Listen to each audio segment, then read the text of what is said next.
നമോ ഭഗവതേ വാസുദേവായ. ഓം.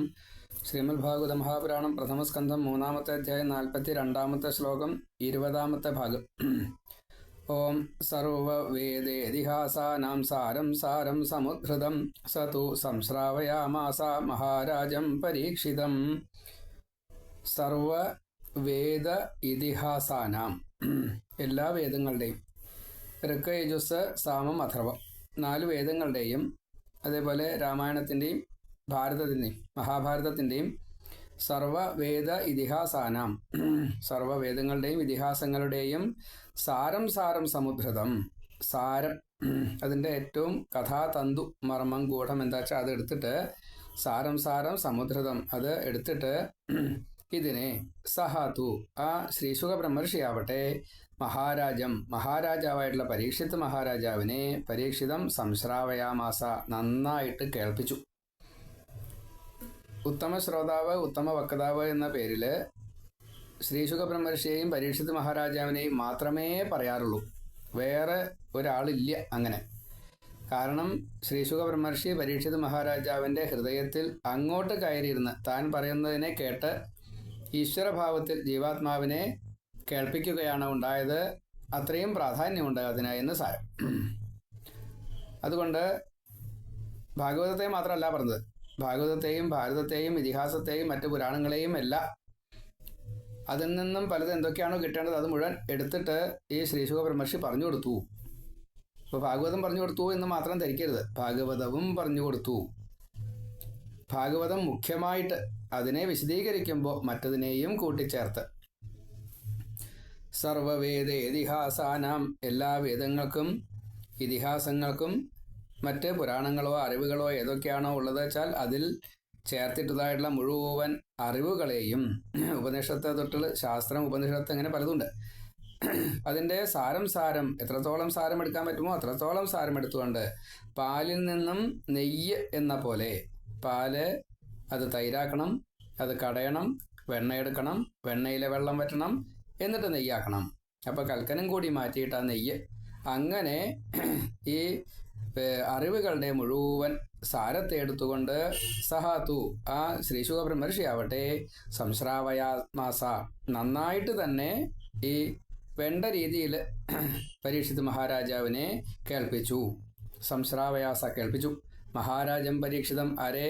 മഹാരാജാവായിട്ടുള്ള പരീക്ഷത്തിനെ. കാരണം പ്രായോപവേശം ചെയ്തിട്ടാണ് ഞാൻ ഇനി മരിക്കുന്നത് വരെ ഒന്നും കഴിക്കില്ല എന്ന് പറഞ്ഞിട്ടാണ് ഗംഗ തീരത്ത് വടക്കോട്ട് തിരിഞ്ഞിരിക്കുന്നത്.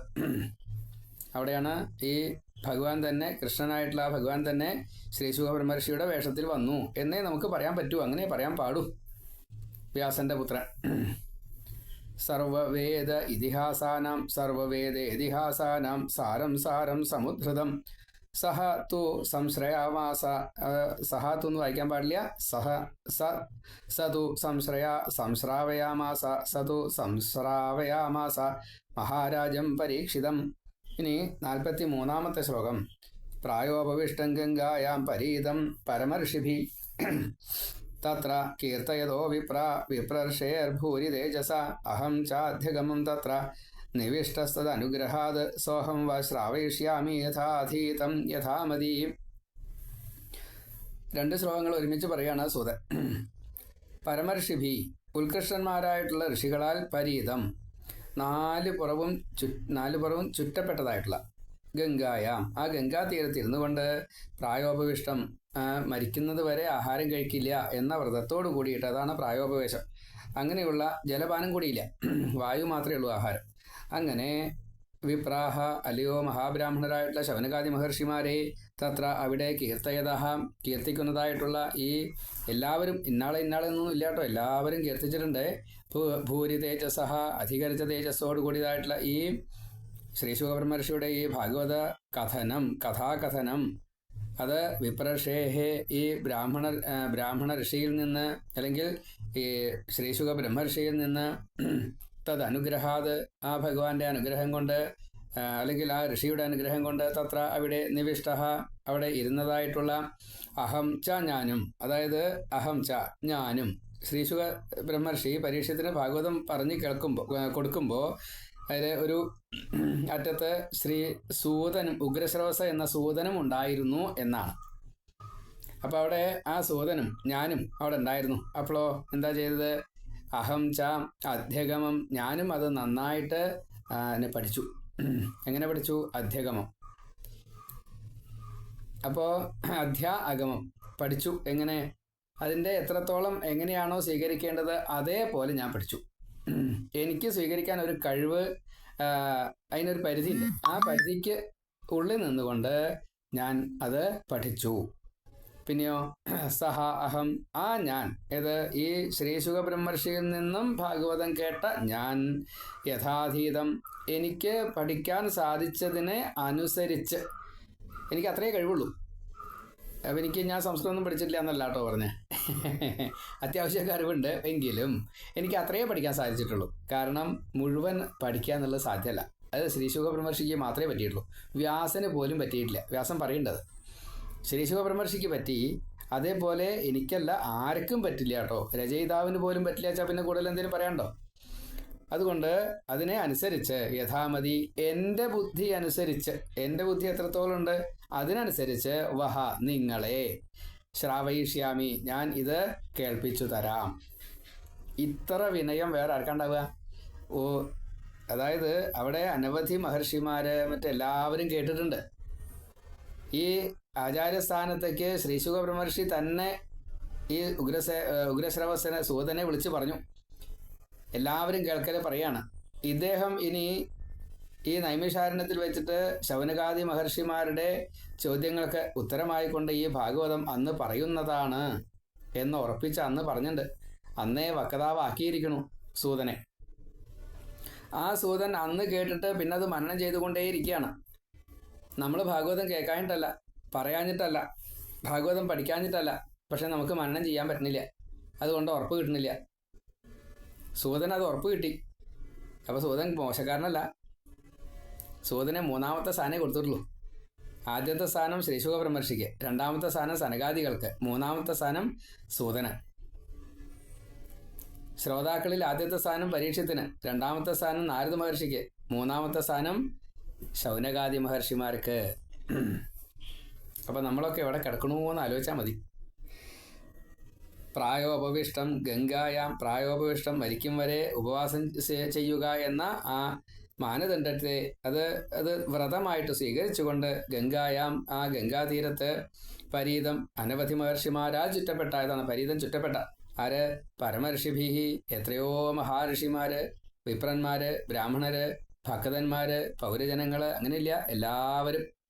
എത്രയാന്ന് പറയാൻ പറ്റാട്ടോ. അത്രയും വലിയ സദസ്സാണ്. ദേവന്മാര്, ഋഷികൾ എല്ലാവരും ഉണ്ടേ. മുക്തി കിട്ടാത്ത പലരും വന്നു ചേർന്നുണ്ട് എന്നാണ്. പ്രേതങ്ങളെ തൊട്ടുള്ള ഇന്നെന്ന് പറയാൻ പറ്റില്ല. സകലരും അവിടെ അറിവുകൾ ഒക്കെ, വേദം അങ്ങനെയുള്ളതൊക്കെ ഉണ്ടല്ലോ, അവരൊക്കെ രൂപം സ്വീകരിച്ചിട്ട് ഭാഗവതം കേൾക്കാൻ വന്നിട്ടുണ്ട്. അങ്ങനെയാണ് ആ ഭാഗവതം അന്ന് നടന്നത്. അപ്പോൾ പരമർഷിഭി എന്ന് പറഞ്ഞിട്ടുള്ളൂ, അതങ്ങനെ കണക്കാക്കരുത്. അതൊരു വിശാലമായിട്ട് കണക്കാക്കണം. തത്ര കീർത്തയത, അവിടെ എത്രത്തോളം കീർത്തിക്കപ്പെട്ടു ഈ ഭാഗവതം. സാര സമുദ്രം, ഏതിൻ്റെയൊക്കെ? പുരാണങ്ങളുടെയും ഇതിഹാസങ്ങളുടെയും ശാസ്ത്രങ്ങളുടെയും ഉപനിഷത്തുകളുടെയും അറിവ് തരുന്ന മറ്റേതൊക്കെ ഗ്രന്ഥങ്ങളുണ്ടോ അത് മുഴുവൻ. അവിടെ നാരദ പഞ്ചരാത്ര ആയാലും അവിടെ വിശദീകരിക്കപ്പെട്ടിട്ടുണ്ട്. ഇന്നത പ്രത്യേകം പറയാൻ പറ്റില്ല. ജ്ഞാനവാസിഷ്ടം, യോഗവാസിഷ്ടം, ഗ്രന്ഥങ്ങൾ എത്രയോ ചോദിച്ചാൽ അറിയില്ല. വേദങ്ങൾ മാത്രമൊന്നല്ല, വൈദികമായിട്ടും താന്ത്രികമായിട്ടും ധാരാളം ഗ്രന്ഥങ്ങളുണ്ട്. ഇനി കവികളുടേതായിട്ട് അതൊന്നും കിട്ടാനുണ്ടേ. വേദത്തിൽ നിന്നും പോയതാണെങ്കിലും അതുകൊണ്ട് കാര്യമില്ല, അതൊന്നും കിട്ടാനുണ്ട്. അപ്പം ഇങ്ങനെ എന്തൊക്കെയാണോ കിട്ടേണ്ടത് ആ ശ്ലോകം ചൊല്ലൊന്നുമില്ല അവർ. അതിൻ്റെ തന്തു ഇതാണ്, ആ കഥ ഇതാണ്, അതിൻ്റെ സാരം ഇതാണ്. സൂചന കൊണ്ട് മനസ്സിലാക്കാൻ സാധിക്കും. നൃഗൻ എന്നങ്ങോട്ട് പറഞ്ഞാൽ ആ നൃഗൻ്റെ കഥ മുഴുവനായിട്ട് വന്നു. അങ്ങനെയാണ്. അങ്ങനെ ഓരോരുത്തർ എല്ലാവരും അറിയണ്ടേ ഇതേപോലെ. അപ്പം ചിലത് വിശദീകരിക്കേണ്ടതുണ്ടാവും. അപ്പം അതിനൊന്ന് വിശദീകരിച്ചു, അത്രയേ ഉള്ളൂ. ഇങ്ങനെ തത്ര കീർത്തയത വിപ്രാഹ, ആ വിപ്രന്മാർ മുഴുവൻ ഇതേ കീർത്തിക്കപ്പെട്ടത് മുഴുവൻ കേട്ടു. വിപ്രർഷേഹേ ഭൂരി തേജസ്സഹ, മാത്രമല്ല അവരെല്ലാവരും എത്രത്തോളം തേജസ്സുണ്ട് ഓരോരുത്തർക്കും പറയാൻ സാധിക്കില്ല കേട്ടോ. ശൗനകാദി മഹർഷിമാരെ വിളിച്ച് പറയുക, സംബോധന ചെയ്തുകൊണ്ടാണ് പറയണത്. ഹേ വിപ്രാഹ, വിപ്രന്മാരെ നിങ്ങൾ കേൾക്കൂ.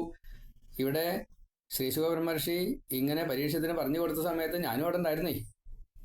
അപ്പോൾ എനിക്കും വന്നത് കേൾക്കാൻ സാധിച്ചു, മഹാഭാഗ്യം കൊണ്ടാണ്. അഹം ച അധ്യഗമം, ഞാനും അതിനെ അന്ന് എനിക്ക് കഴിയുന്ന രീതിയിൽ ഞാൻ നന്നായിട്ട് പഠിച്ചു. തത്ര അവിടെ നിവിഷ്ട തത് അനുഗ്രഹാത്, ഞാൻ അവിടെ ഉണ്ടായിരുന്നു, എനിക്ക് അവിടെ സ്ഥാനം കിട്ടിയിരുന്നു. എന്തുകൊണ്ടോ എനിക്ക് ഭഗവാൻ അവിടെ ഇരിക്കാനൊരു അവസരം തന്നു. ഭാഗവതത്തിൻ്റെ അടുത്തേക്ക് എത്താൻ അത്ര എളുപ്പമല്ല. അവിടെ ശ്രീശുക ബ്രഹ്മർഷി ഉത്തമ വക്താവാണ്, അദ്ദേഹത്തിൻ്റെ അടുത്താണ് ചെന്നിരിക്കാൻ സാധിച്ചത്. പരീക്ഷത്തിൻ്റെ അവിടേക്ക് പ്രവേശനം ഉണ്ടായിരുന്നില്ല പലർക്കും. ഭാഗവതം തുടങ്ങിയപ്പോൾ എല്ലാവർക്കും പ്രവേശനമായി. അവിടെ തക്ഷകനും കുഴപ്പമില്ല, മറ്റേ പാമ്പുമാർക്കും കുഴപ്പമില്ല, എല്ലാവർക്കും അവിടെ പ്രവേശനമുണ്ട്. എത്ര വലിയ ശത്രുവായാലും പ്രവേശനമുണ്ട്. കാരണം എന്താ, അവിടെ എത്തിയ ശ്രീശുഖൻ്റെ മുമ്പിൽ ഈ ശത്രുത വിഷയമല്ല. സൂര്യൻ്റെ മുമ്പിൽ മഞ്ഞ് വരണ കൂട്ടത്തിലേ ഉള്ളൂ. തീയിൽ നെയ്യൊഴിച്ചാൽ അത് ആളിക്കെത്താ ചെയ്യുക. ഇവിടെ സൂര്യൻ്റെ മുമ്പിൽ മഞ്ഞ് വന്നു കഴിഞ്ഞാൽ അത് കാണാനില്ലാണ്ടാവും. ചുട്ടുപഴുപ്പിച്ച ഇരുമ്പിൽ ഒരു ലേശം വെള്ളം ഒഴിച്ചാൽ പോലെയുള്ളൂ ഈ ശത്രുതയൊക്കെ. പ്രശ്നമേ അല്ല. എത്ര എങ്ങനെയൊക്കെ അതായത് ദ്രോഹിക്കാൻ അല്ലേ, പലതുണ്ടല്ലോ, അതൊന്നും അവിടെ വിലപ്പോല. അവിടെയാണ് എനിക്ക് സ്ഥാനം കിട്ടിയത് ഇരിക്കാനേ. തത്ര നിവിഷ്ട തത് അനുഗ്രഹാത്, ആരുടെ അനുഗ്രഹം? ഭഗവാന്റെ അനുഗ്രഹമുണ്ട്. ഈ പരീക്ഷത്തിൻ്റെ സമ്മതമുണ്ട്. ശ്രീശുക ബ്രഹ്മർഷിയുടെ അനുഗ്രഹമുണ്ട്. സഹ അഹം, ആ ഞാൻ, അന്ന് കേട്ടതായിട്ടുള്ള ഞാൻ, വഹ നിങ്ങളെ ശ്രാവയിഷ്യാമി, നന്നായിട്ട് ഇതാ ഭാഗവതം എനിക്ക് അറിയാവുന്ന രീതിയിൽ ഞാൻ പറഞ്ഞുതരാട്ടോ.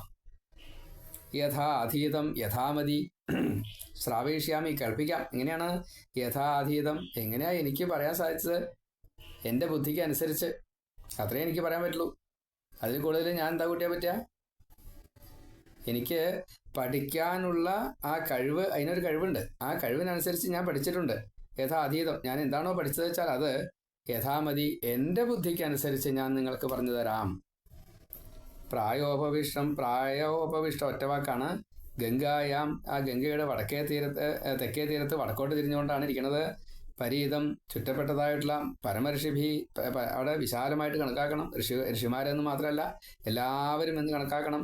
തത്ര കീർത്തയതഹ, ആ സമയത്ത് ഈ പരമഋഷിയായിട്ടുള്ള ശ്രീശുക പരമഋഷിയാൽ കീർത്തിക്കപ്പെട്ടതായിട്ടുള്ള, അല്ലയോ വിപ്രാഹ, അവിടെ പരമർഷി എന്ന് പറഞ്ഞത് ഈ ശ്രീശുക ബ്രഹ്മർഷിയാണ്.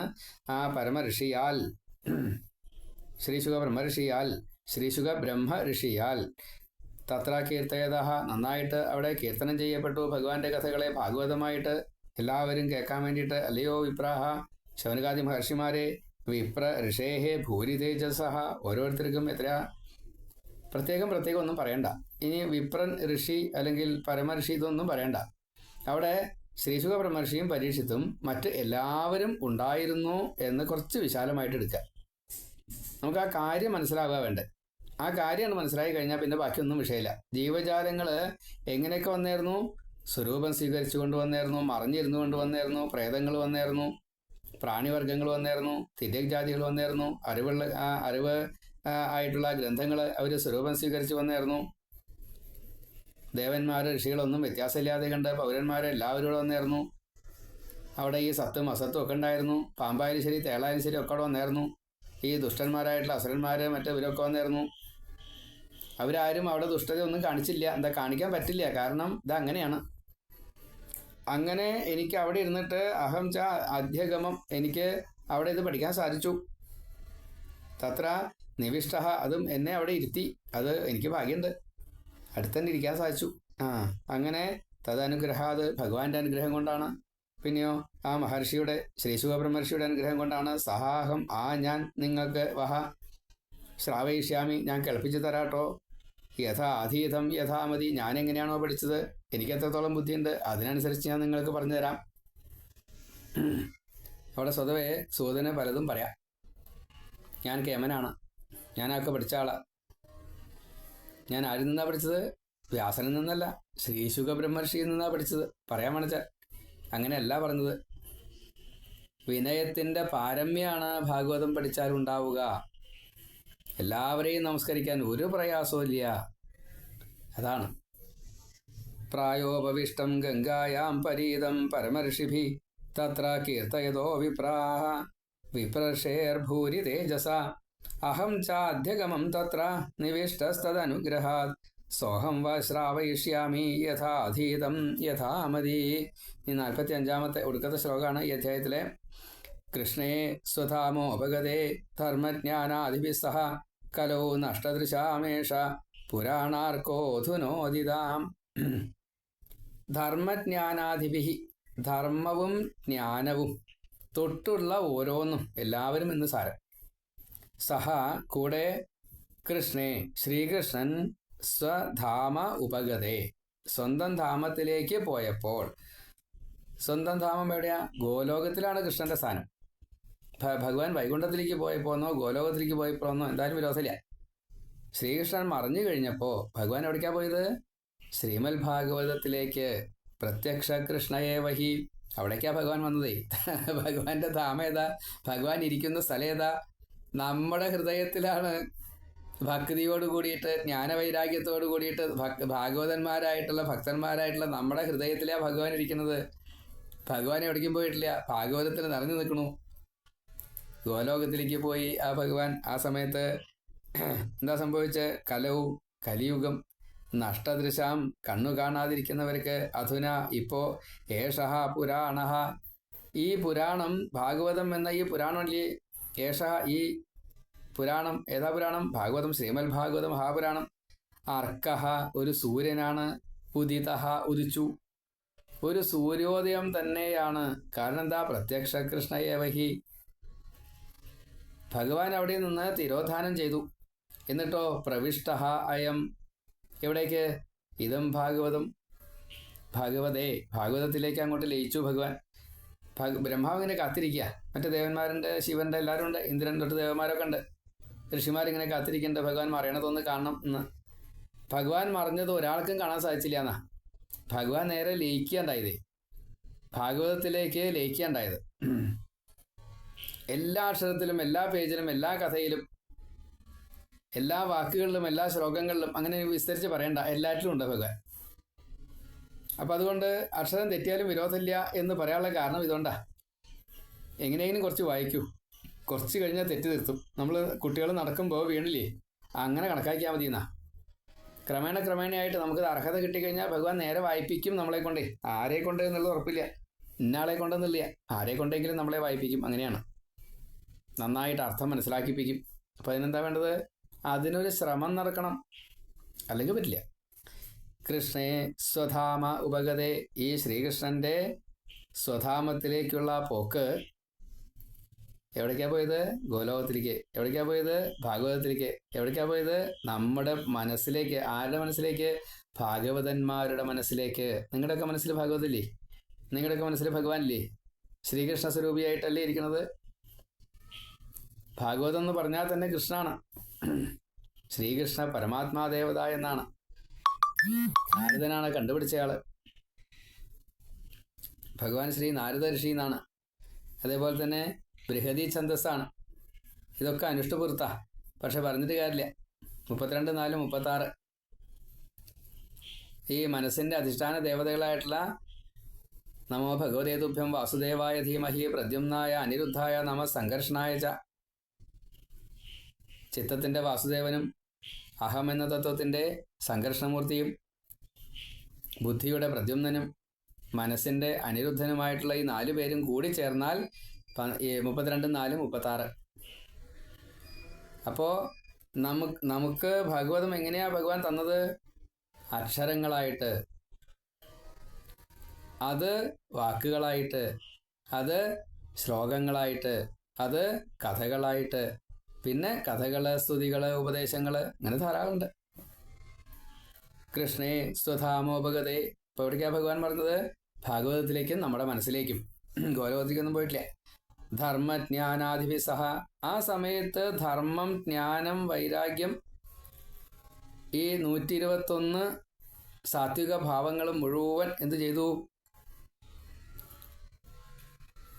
ഭാഗവതത്തെ എടുത്ത ആളുകൾക്ക്, ഭഗവാൻ മനസ്സിൽ ഭക്തിജ്ഞാന വൈരാഗ്യത്തോടു കൂടിയിട്ട് കയറി ഇരുന്നവർക്ക് ഈ കലിദോഷങ്ങൾ മുഴുവൻ നഷ്ടമായി. ഇപ്പോൾ ഭാഗവതം നമ്മുടെ ഉള്ളിലേക്ക് കയറിയിട്ടുണ്ടെങ്കിൽ നമ്മിൽ ഈ കാമക്രോധാദികളോ പഞ്ചക്ലേശങ്ങളോ ഒന്നും വരില്ല. എന്തിന്? വിശപ്പും ദാഹവും നമ്മൾ അറിയില്ല. ഊർമികളാ. മനസ്സിനെ നമുക്ക് കൺട്രോൾ ചെയ്യാൻ സാധിക്കും. എങ്ങനെ കൺട്രോൾ ചെയ്യാൻ സാധിക്കും? ഭാഗവതത്തിൽ കൺട്രോൾ ചെയ്യാൻ സാധിക്കും. മതി. നഷ്ടദൃശാം ഏഷ കലൗ. അപ്പോൾ ഈ കലികാലത്തിൽ ഈ നഷ്ടപ്പെട്ടതായിട്ടുള്ള ധർമ്മം തൊട്ടുള്ള ഓരോന്നും നമ്മളെ ബാധിക്കാതിരിക്കാൻ ഭഗവാൻ എന്ത് ചെയ്തു? ധാർമ്മികത നമ്മിൽ അങ്ങോട്ട് രൂഢമൂലമാക്കി. നമ്മൾ സാത്വിക ഭാവത്തിൽ മാത്രമേ പ്രവർത്തിക്കൂ. ഭാഗവതം ശ്രവിച്ച ഒരാൾക്ക്, ഭാഗവതം പഠിച്ച ഒരാൾക്ക്, ഭാഗവതത്തെ നല്ലോണം അറിഞ്ഞ ഒരാൾക്ക്, ഭഗവാനെ നല്ലോണം മനസ്സിലായ ഒരാൾക്ക് തെറ്റ് ചെയ്യാൻ സാധിക്കില്ല. അതുകൊണ്ട് ഈ ഭാഗവതം പുരാണം, മഹാപുരാണം എങ്ങനെയാണ്? അർക്കഹ യഥാ, സൂര്യനെ പോലെയാണ്. സൂര്യൻ വന്നു കഴിഞ്ഞാൽ മഞ്ഞെന്താ ഉണ്ടാവുക? കാണാല്ലാണ്ടാവും. ഇരുട്ട് കാണാല്ലാണ്ടാവും. അധുന ഉദിത, ഇപ്പോൾ, അധുന എന്ന് പറഞ്ഞാൽ ഇപ്പോൾ ഉദിത, ഉദിച്ച സൂര്യനെ പോലെ നമ്മിലേക്ക് ഭാഗവതം ഇങ്ങനെ കയറുകയാണ്. അപ്പോൾ നമ്മൾ അറിയാതെ കണ്ട് ഭഗവാന് തുല്യന്മാരായിട്ട് മാറുക. ഭഗവാൻ തെറ്റ് ചെയ്യുമോ? തെറ്റ് ചെയ്യില്ല. നമ്മൾ ചെയ്യുന്ന പ്രവൃത്തികൾ മുഴുവൻ ശരിയാണ് എന്ന് ഉറപ്പിക്കൂ. മറ്റുള്ളവർക്ക് ഒരു ദ്രോഹവും നമ്മളെ കൊണ്ട് വരാൻ പാടില്ല എന്ന് ഉറപ്പിക്കൂ. പിന്നെ ഈ കുറ്റകൃത്യങ്ങളൊന്നും ഉണ്ടാവില്ല. അഴിമതി തൊട്ടുള്ള യാതൊന്നും ഉണ്ടാവില്ല. മറ്റുള്ളവരെ നമ്മുടെ സാത്വിക ഭാവത്തിലേക്ക് നാം എത്തിക്കാൻ വേണ്ടി ശ്രമിക്കുകയാണെങ്കിൽ അവർ തന്നെയാണ് ഭാഗവതന്മാര്, ഭക്തന്മാര്. ശ്രീ സൂതൻ ശൗനകാദി മഹർഷിമാരോട് പറയാണ്, കൃഷ്ണേ സ്വധാമോപഗതേ. ശ്രീകൃഷ്ണൻ സ്വന്തം ധാമത്തിലേക്ക് പോയ സമയത്ത് ആ ധാമം ഏത് എന്നുള്ളത് നമ്മളൊന്ന് മനസ്സിരുത്തണം. ഗോലോകത്തിലാണോ, വൈകുണ്ഠത്തിലാണോ, ഭാഗവതത്തിലാണോ, നമ്മുടെ മനസ്സിലേക്കാണോ? ധർമ്മജ്ഞാനാധിപി സഹ, ധർമ്മവും ജ്ഞാനവും എല്ലാം കൂടിയിട്ടാണ് ഭഗവാൻ കൊണ്ടുപോയതേ. എവിടേക്കാണ് കൊണ്ടുപോയത്? നമ്മുടെ ഉള്ളിലേക്ക്. എവിടേക്കാണ് കൊണ്ടുപോയത്? ഭാഗവതത്തിലേക്ക്. അപ്പോൾ ഭാഗവതം വായിച്ചാൽ അതൊക്കെ കിട്ടും. ധർമ്മവും കിട്ടും, ജ്ഞാനവും കിട്ടും, വൈരാഗ്യവും കിട്ടും, എല്ലാ അറിവും കിട്ടും, ഭക്തിയും കിട്ടും. കലവും നഷ്ടദൃശാം ഏഷ. അപ്പോൾ ഈ കലികാലത്തിൻ്റെ ദോഷം നമ്മളെ ബാധിക്കുമോ? ബാധിക്കില്ല. അതെങ്ങനെയാ വരിക? പുരാണഹ, ഈ മഹാപുരാണം നമ്മളെ ബോധിപ്പിക്കും. എപ്രകാരത്തിൽ? അർക്കഹ യഥാ, സൂര്യനെ പോലെ. മഞ്ഞുരുകും, മഞ്ഞ് കാണില്ല, ഇരുട്ടുണ്ടാവില്ല. അധുന ഉദിത, ഇപ്പോൾ ഉദിച്ചതായിട്ടുള്ള ആ ഭാവം. സൂര്യൻ എപ്പോൾ ഉദിച്ചു? അതേപോലെ. ഭഗവാന്റെ അവതാരം എങ്ങനെയാ? നിശീഥേ തമോത്ഭൂതേ ജായമാനേ ജനാർദ്ദനേ ദേവക്യാം ദേവരൂപിണ്യാം വിഷ്ണു സർവഗുഹാശയ ആവിരാസീത് യഥാ പ്രാച്യാം ദിശിന്ദുരിവ പുഷ്കലാം. അവിടെ ഭഗവാൻ എങ്ങനെയാ വന്നത്? അർദ്ധരാത്രിക്ക്. നിശീത സമയം 12 to 12 രാത്രി. അഷ്ടമിയാ ദിവസം. പൂർണ്ണ ചന്ദ്രൻ എപ്രകാരത്തിലാണോ ഉദിച്ചത് അതേപോലെ ഭഗവാൻ വന്നു എന്നാ.